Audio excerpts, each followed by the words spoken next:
Nilinaw ng Commission on Elections kung paano nila ipapatupad sa eleksyon 2013 ang right to reply o ang karapatan ng mga kandidato na sumagot sa mga batikos. Sumulat na ang GMA Network sa COMELEC para sabihing magkakaproblema sa naturang probisyon. May news to go si Tina Panganiban Perez. Kumpara noong nakaraang eleksyon, mas nilinaw na ng COMELEC ang right to reply o karapatan ng mga kandidatong sumagot sa batikos sa bago nitong campaign guidelines para sa eleksyon 2013. Batay sa Section 14 ng COMELEC Resolution 9615, pwedeng sumulat sa COMELEC ang kandidato para igiit ang right to reply anumang oras siya mabatikos. May 24 oras ang komisyon para aksyonan at iabiso ang reklamo sa media outlet. Ang aksyon ng media outlet sa reklamo, kailangan iulat sa COMELEC sa loob din ng isang araw.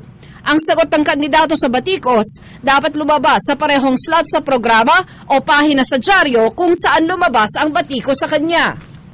This is something new, like for instance, aking pinuna ang isang kandidato, aking tinuligsa.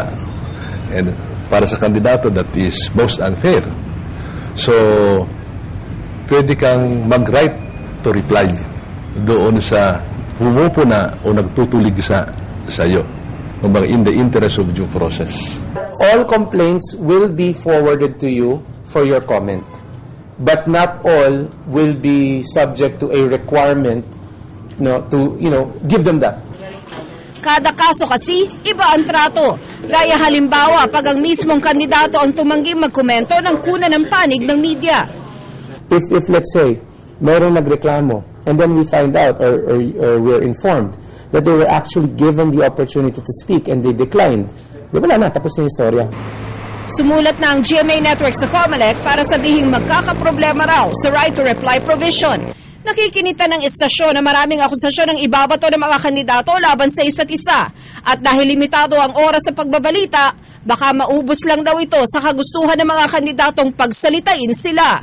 Ang hinihingi ng GMA ay dapat palitan ng COMELEC yung mga rules na illegal or labag sa Constitution or difficult to implement. Mas mabuti na para sa publiko at para sa mga networks na maliwanagan lahat itong mga issues na ito.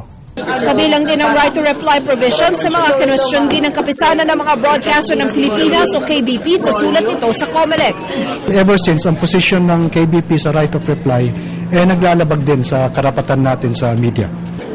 Sabi ng COMELEC, pag-aaralan daw nila ang isyong ito.